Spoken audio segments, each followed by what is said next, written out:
अस्सलाम वालेकुम, नमस्कार, सत श्री अकाल एंड गुड इवनिंग। मैं हूँ आरज़ू काज़मी और आप देख रहे हैं पॉइंट ऑफ व्यू। हमें जी सुमीत पीर साहब ने जॉइन किया है, बहुत शुक्रिया सर कि आज आपने जॉइन किया। Thank you so much. Thank you और फॉर इनविटेशन।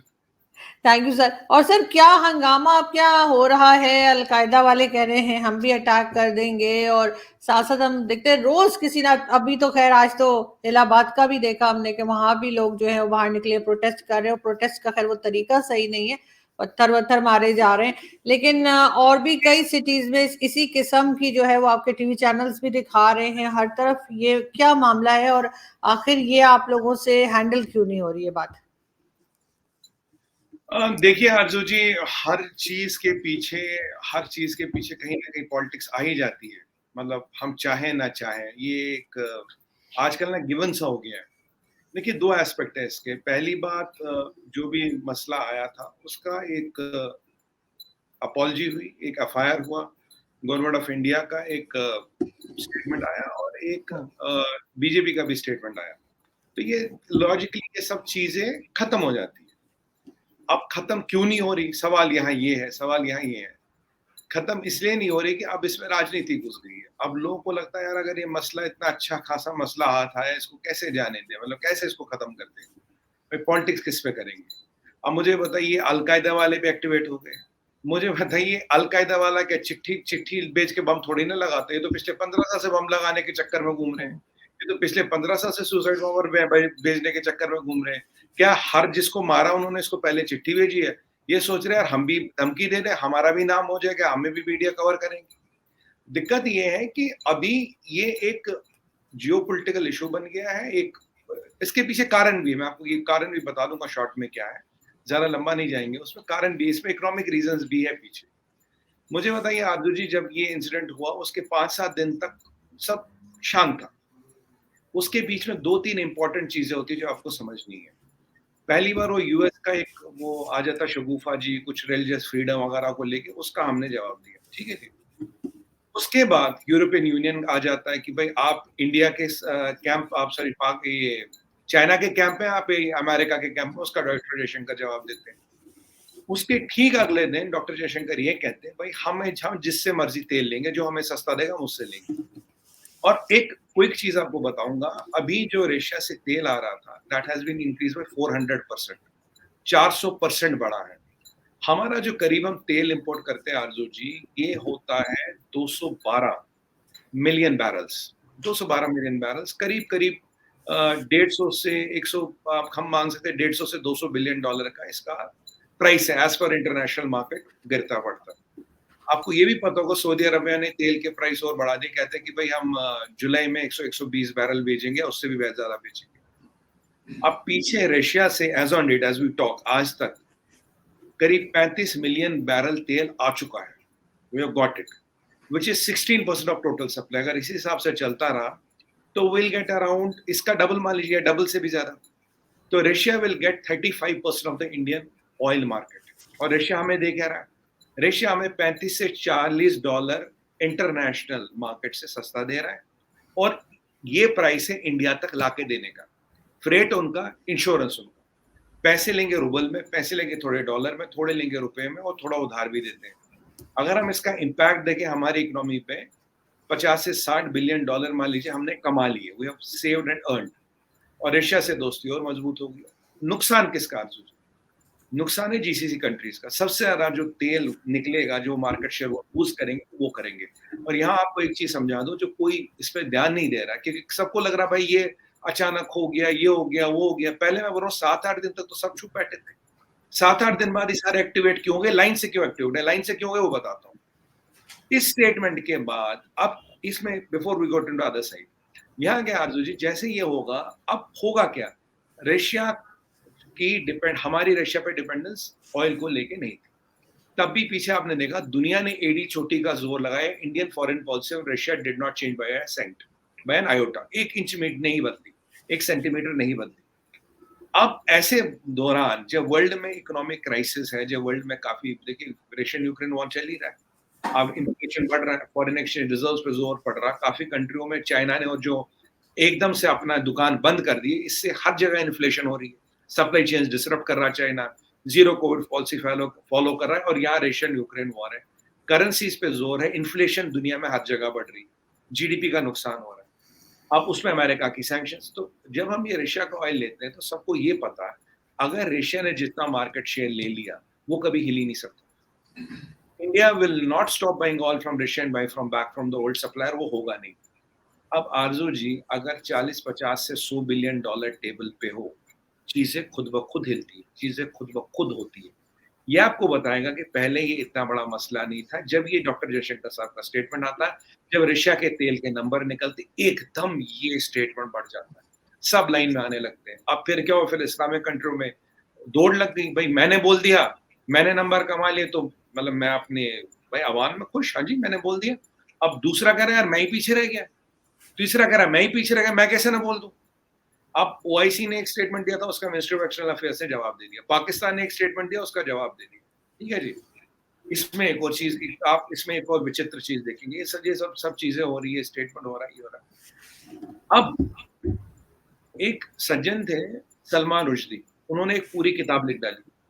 सलमान रुश्दी ने कभी, ही हैज नेवर अपॉलोजाइज्ड, उसने ये नहीं कभी कहा मुझसे गलती हुई, उसने कहा आई स्टैंड बाय इट, ठीक है जी। तस्लीमा नसरीन है उनका नाम, शायद उन्होंने भी किताब लिखी, उन्होंने कहा stand by it. While as TV show पे एक हीट ऑफ मोमेंट पे एक दो सेंटेंस उनसे मतलब निकल गए नुपुर से। अच्छा, मैं भी कई बार डिबेट में बैठा हूँ, मुझे लगता नहीं उनका ऐसा इरादा, इंटेंशन, निकल गए, गलती हो गई है, जो भी है, दे हैव अपॉलोजाइज्ड, ठीक है। या तो नुपुर शर्मा बोले नहीं मैं अपॉलोजाइज नहीं करती, आई स्टैंड बाय इट, उन्होंने बोला अपॉलोजाइज, एफआईआर भी हो गया। गवर्नमेंट ऑफ इंडिया बोले नहीं जी वी स्टैंड बाय इट, नहीं। बीजेपी बोले वी स्टैंड बाय इट, नहीं। अगर इनमें से सारी पार्टियां have kind of issued their clarification, even Indian ambassador to Qatar has issued the clarification, फिर लड़ाई किस बात खत्म हो गई। अब मैं आपको दूसरी चीज बताऊं, ये ओआईसी वालों की बात करें, इस्लामिक कंट्रियों की बात करें, चाइना में उबर के साथ क्या हो रहा है, क्या हो रहा है, कोई वहां ओआईसी को क्या दिखाई नहीं दे रहा, पट्टी बांध रखी है क्या डॉलर की, नहीं दिखाई दे रहा, जाहिर सी बात है। अब ये चाइनीज कहते हैं quote unquote religion is poison, we will rewrite the holy Quran, holy Quran को रिराइट करने की बात कर रहे हैं। जी जिनपिंग अपने आप को खुदा समझ रहा है, उस पर कोई प्रतिक्रिया नहीं होती। अभी नाइजीरिया में 50 क्रिश्चियन मार दिए बोको हराम ने, कोई प्रतिक्रिया नहीं। हजारा मारे जाते पाकिस्तान में, कोई प्रतिक्रिया नहीं। पश्तून औरतें मारी जाती, अहमदिया मारे जाते। 3 दिन पहले एक और मंदिर, ये कौन सा, कराची में कोरंगी, हाँ कोरंगी में, वो वैंडलाइज किया गया, उस पर कोई प्रतिक्रिया नहीं, वहां कोई प्रतिक्रिया। और सबसे बड़ी बात, जब एक टेररिस्ट ऑर्गेनाइजेशन भारत को धमकी देती है, उस पर किसी की प्रतिक्रिया नहीं आती। कोई Islamic country does not condemn al-Qaeda. अच्छा, अब तक सबसे ज्यादा मुसलमान किसने मारा? आईसिस ने, अल-कायदा ने, तालिबान पे। वहां क्या पोजीशन है? तो देखिए, ये इस्लाम को लेके या नुपुर शर्मा को लेके एक बयान नहीं है। यहाँ पैसा भी है, यहाँ तेल भी है, यहाँ पॉलिटिकल फायदा भी है, और अब रेस भी है। रेस इसलिए कि मैं इसने बोल दिया मैं भी बोलूंगा, ये भी बोलूंगा, ये भी बोलूंगा। क्या ये कहना गलत होगा कि तालिबान ने मुसलमान मारे? नहीं बता रहे आप कुछ। क्या ये कहना गलत होगा कि आईसिस ने मारे? नहीं बता रहे। अल-कायदा ने कितने मुसलमान मारे आज तक? नहीं बता रहे आप। तो ये जो ओआईसी का भी स्टैंड है सलमान रुश्दी को लेके, तस्लीमा नसरीन को लेके, देखे जितनी भी ऐसी चीजें हैं उनको देखे आप नहीं बोल रहे, कुछ भी नहीं बोल रहे। बट एक चीज को लेके आपने बिल्कुल पकड़ लिया, बिल्कुल ये हो गया जी, वो हो गया। When all the parties have clarified their stand, technically this issue stands over, ये हो गया, खत्म हो गई, पर इसको खींचा जाए। और ये जो तेल वाला एंगल है ना आरजू जी, ये सबसे इंपॉर्टेंट एंगल है, क्योंकि मैंने बिल्कुल डेट वाइज नोट किया था। डॉक्टर जयशंकर का स्टेटमेंट आता है, अगले दिन ये बवाल खड़ा हो जाता है, तब तक ये सही चल रहा था। अच्छा, बाय द वे, शुरू के 4-5 दिन तो पाकिस्तान भी कुछ नहीं बोला, पाकिस्तान चुप था, मलेशिया सब चुप थे।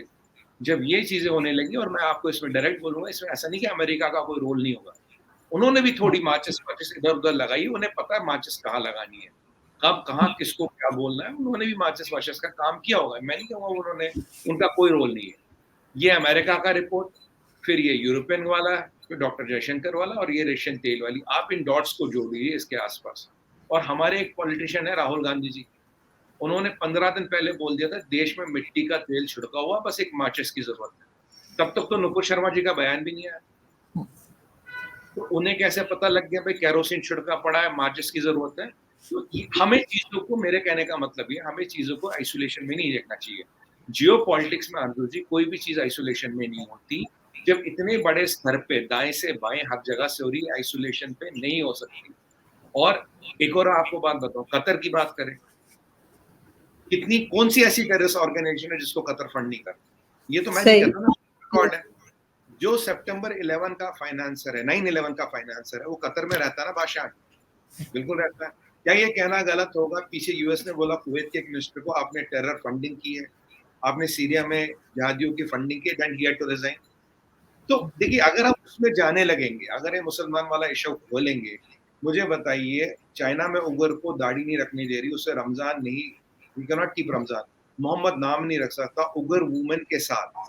पीएलए का Han Chinese soldier has to wed so that they can change the DNA and race. ये भी कह रहा हूँ। पीछे आपने देखा वहां आया कि शूट टू किल, जो रीएजुकेशन कैंप कहते हैं शूट टू किल, जगह नहीं है, मार डाल के जगह खाली कर। ये सब पब्लिक मीडिया में।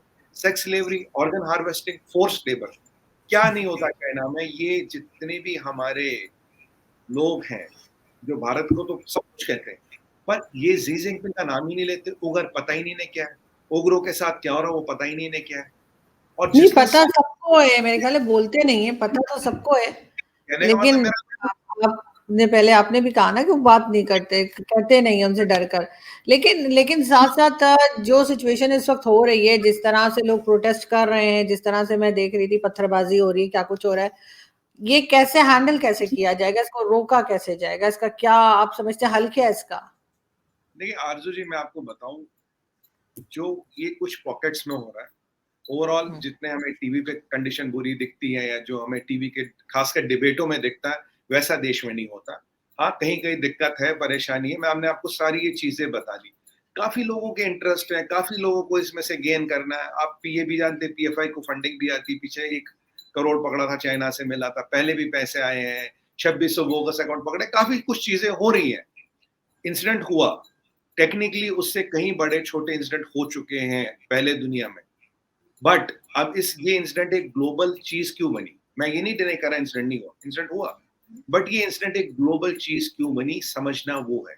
ये इंसिडेंट के लिए सब क्यों कूद रहे, समझना है ये। इसी इंसिडेंट के लिए सब क्यों कूद रहे, समझना है ये। इसी इंसिडेंट से पहले डॉलर बिलियंस कहां जा रहे और क्यों जा रहे, समझना ये है।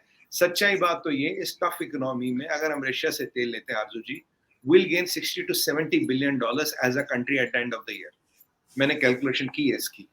तो ये चीज बहुत से लोगों को पसंद नहीं आ रही है, बहुत से लोगों को ये चीज पसंद नहीं आ रही है। और अगर इतनी ही दिक्कत थी, कल तो ईरान के फॉरेन मिनिस्टर साहब ही आए थे, और ये चीज तो अब उनके डिस्कशन में आई नहीं, ये चीज उनके ऑफिशियल डिस्कशन में आई नहीं। तो जब वहां दिक्कत नहीं है, तो कुछ पॉकेट्स में दिक्कत क्यों है? आखिरकार देखिए, अगर एक एक आध छोटा इंसिडेंट कहीं हो जाए समझ आता, अगर इंसिडेंट 10 12 15 जगह हो जाता, तो उसका कोई ना कोई लॉजिक तो होगा, कुछ ना कुछ कारण तो होगा। कोई चीज कुदरती तो होती नहीं, कहीं ना कहीं किसी न किसी के तार तो जुड़े होते हैं। और हम्म। आप भी जानते हैं कि बहुत से लोग की तो हमारे यहाँ दुकानें इस नाम पे चलती है, दुकान तो इसी नाम पे चलाते हैं। तो अभी देश में पीस हो, देश में भाईचारा रहे, देश आगे बढ़े, ये काफी विदेशी विदेशी शक्तियां नहीं चाहती। और ये पिन प्रिक डिप्लोमेसी कहते हैं आरजू जी इसको। ये कुछ ना कुछ लेकिन इन सर, इन सब बातों से गवर्नमेंट को क्या नुकसान हो सकता है आपके ख्याल से? इस वक्त जो गवर्नमेंट मौजूद है भारत में, उसको कुछ ना कुछ तो नुकसान होगा, ऐसा तो नहीं हो सकता कि किसी किस्म के कोई डैमेजेस ना आए? देखिए आरजू जी, जो गवर्नमेंट को करना था, जैसे वो एफआईआर होगी 31 लोगों के खिलाफ, इसमें वैसे नाम साहब का भी नाम आता है, एफआईआर हो गई, law of the land will decide, courts will decide. देखिए ये कोई अफगानिस्तान तो है नहीं क्या सड़क पे फैसला होगा, या तो है नहीं कि भाई मार दो, काट दो, गर्दन कलम कर दो, ये कर दो। देखो वो सब तो यहाँ संभव है नहीं। यहाँ rule of the land will prevail, जो भी होगा उसमें आप गवर्नमेंट के हाथ में जितना भी था, एफआईआर था, बीजेपी ने एक्शन लेना था, मिनिस्टर ऑफ एक्सटर्नल अफेयर्स ने क्लैरिफिकेशन करना था, वो कर लिया। जो एक सिविलाइज डेमोक्रेटिक सोसाइटी में पॉसिबल है वो सारी चीजें कर ली। अगर आप कोई कहता जी नहीं जी I take law in my hands, मतलब ये कर दो वो कर दो, देखिए वो सब चीजें यहाँ संभव नहीं है। कारण कुछ भी हो सकता है, कोई भी चीज हो सकती है, बट जो भी कुछ है courts will decide, law of the land will decide, and government has not stopped anything. आरजू जी इसमें बहुत इंपॉर्टेंट पॉइंट, या तो बीजेपी या तो नुपुर शर्मा बोले नहीं जो मैं कह रही हूँ स्टैंड बाई, नहीं, बीजेपी बोले वी सपोर्ट नुपुर शर्मा, नहीं, गवर्नमेंट ऑफ इंडिया बोले वी सपोर्ट नुपुर शर्मा, नहीं। जब ये तीनों पार्टियां जो इसमें इन्वॉल्व है कहीं, वो दे ऑल से कि भाई they all given and clarified their stand. तो अब मसला कहाँ है? अब देखिए, आप सड़क पे तो फैसला नहीं कर सकते ना, कोर्ट में फैसला नहीं, होगा ना। अफगानिस्तान दैट्स तो है ट्रू, लेकिन सर लॉ तो सबके लिए अलग अलग तरह का नहीं भारत में हमें नजर आता कि मुस्लिम्स के साथ अक्सर ये होता है कि जब ये इस किस्म की कोई बात हो जाती है, जैसे नूपुर से हो गई है, तो ये बाहर निकल आते हैं, हंगामा करते हैं, ये पत्थरबाजी करते हैं, बहुत शोर मचता है। लेकिन अगर यही चीज मुस्लिम करें और वो हिंदुइज्म के खिलाफ कोई बात करें या कुछ करे, तो मैंने नहीं देखा कि हिंदू बाहर निकले हो, उन्होंने कोई प्रोटेस्ट किया हो, इनको अरेस्ट किया हो, इनको कोई सजा दी हो। ये एक तरफ की ट्रैफिक किस लिए, क्यों भारत इतना हमें जो है वो डरा हुआ सहमा हुआ नजर आता है कि दोनों को एक जैसी सजा क्यों नहीं होती? आप लोग मुस्लिम्स के साथ, हालांकि मैं खुद मुस्लिम हूँ लेकिन मैं फिर भी कह रही हूँ, आप लोग मुस्लिम्स के साथ हर बार ऐसे दबे हुए क्यों नजर आते हैं? या आपकी खुद, आप लोगों की अपनी कोई सोच है जिसकी वजह से आप ऐसा दिखाना चाहते हैं कि नहीं हम इन्हें कुछ भी नहीं कह रहे, और वो बहुत ज्यादा शोर मचाते हैं? देखिए आरजू जी, ना कोई डरा है ना कोई दबा है। मैं आपको दो हम्म। चार क्विक पॉइंट्स बता दूंगा, दैट विल वैलिडेट आर्गुमेंट।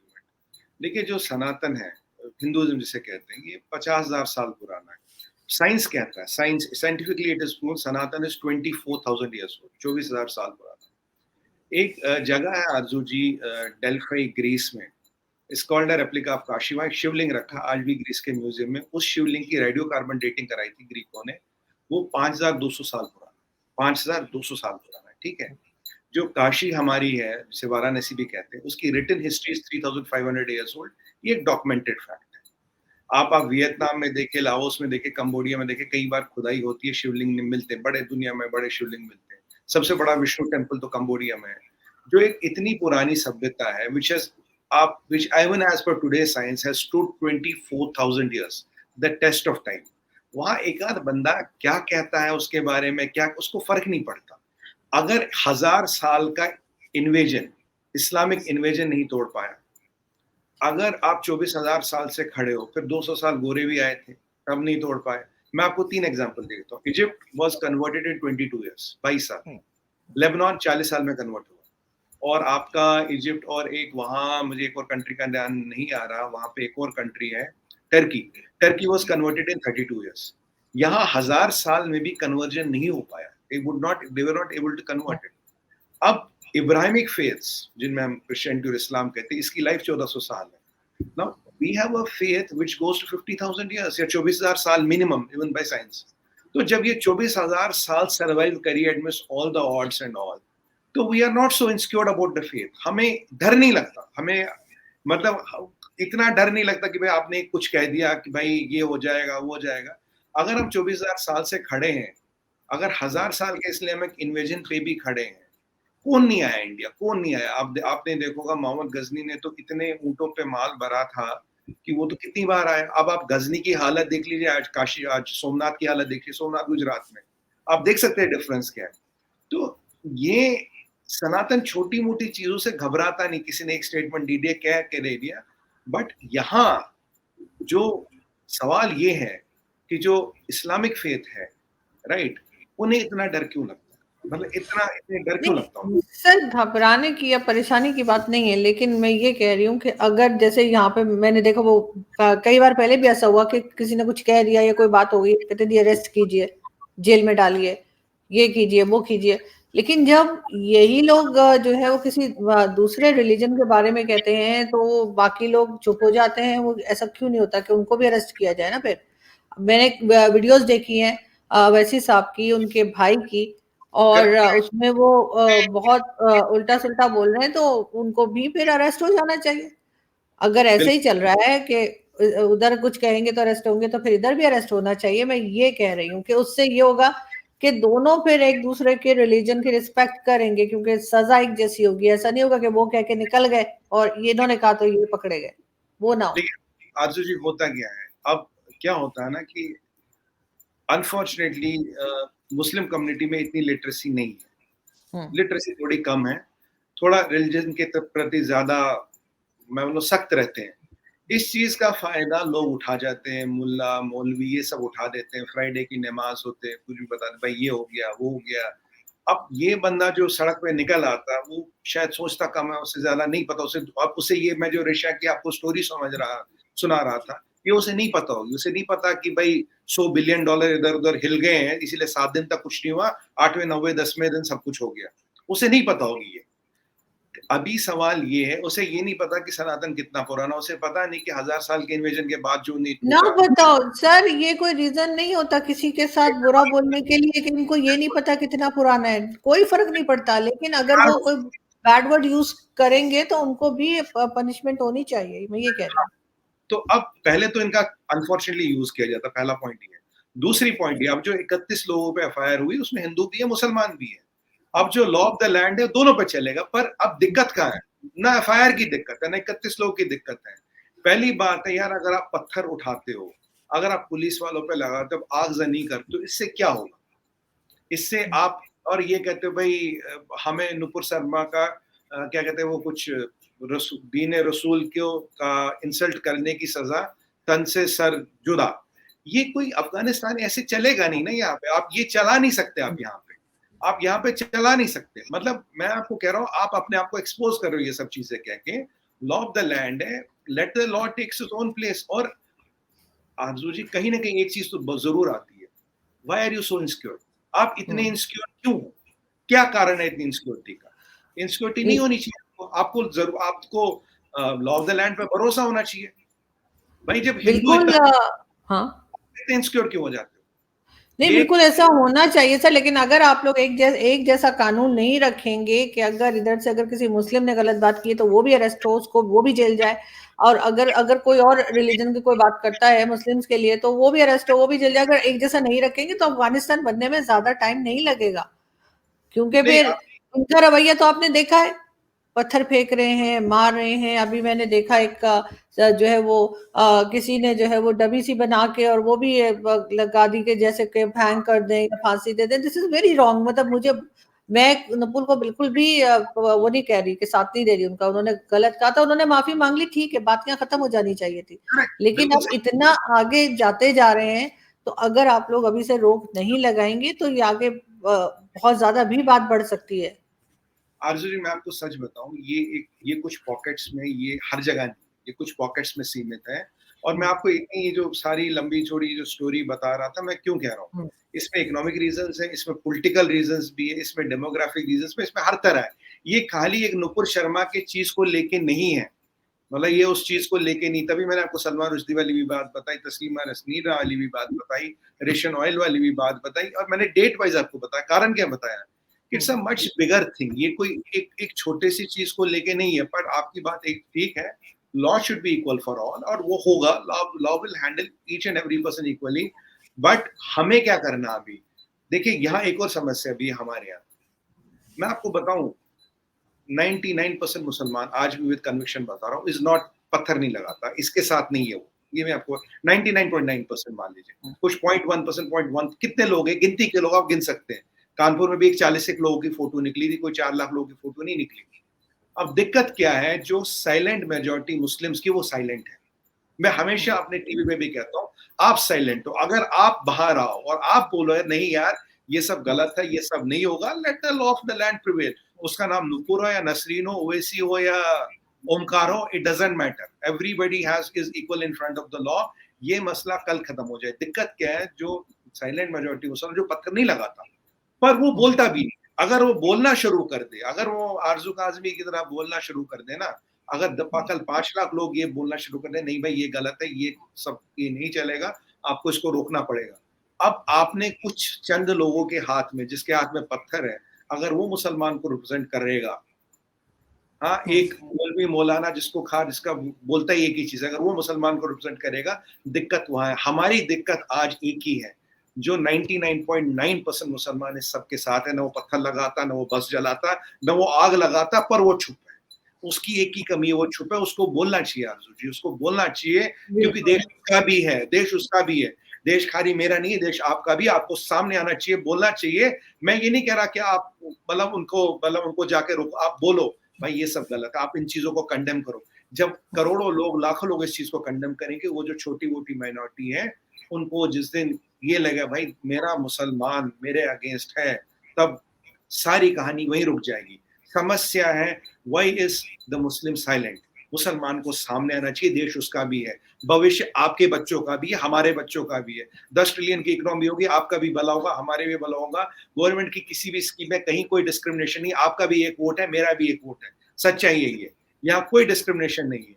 अगर अब हमें डिसाइड करना है, क्या हम देश को अफगानिस्तान बनाना चाहते हैं या देश को अमेरिका बनाना चाहते हैं? अमेरिका मतलब not in all the terms, मतलब एक सबसे बड़ी एक और पावरफुल इकोनॉमी है, ये हमें डिसाइड करना है। क्या एक पढ़ा लिखा मुसलमान एपीजे अब्दुल कलाम है, या जो पत्थर लगाने वाले कुछ 0.1% लोग हैं वो इस्लाम को रिप्रेजेंट करते हैं? वो नहीं करते। मैं आपको आज भी कह रहा हूँ, वो नहीं करते। अगर ऐसी परिस्थिति होती है ना आरजू जी, जो आप ये छोटे मोटे इंसिडेंट देखते हैं, ये पूरे इंडिया में होते हैं, हर गली हर मोहल्ले में होते हैं। ये as a matter of fact, the good news is ये हर गली हर मोहल्ले में नहीं है। इसका मतलब है this is only limited to some people and they have motivations, they have reasons, उनके अपने पॉलिटिकल रीजंस है, इकोनॉमिक है, सब कुछ है, मैंने आपको सारा बता दिया। कोई भी चीज ऑर्गेनिक नहीं होती, कोई भी चीज ऑर्गेनिक नहीं होती। ये जो इमरान खान इतने जुलूस ला रहा है, ऑर्गेनिक है क्या? नहीं है। ये जो रशिया चलेगा, ऑर्गेनिक था क्या? कोई भी चीज ऑर्गेनिक, हर एक के पीछे रीजन है। पर मुझे एक शिकायत जरूर है आज, मुझे एक शिकायत है सारी इस्लामिक कंट्रियों से। आप बताइए, जब al Qaeda is talking of violence, al Qaeda कहता मैं बम लगाऊंगा यहाँ, ठीक है जी, बम जब फटेगा वो हिंदू मुसलमान का फर्क करेगा क्या?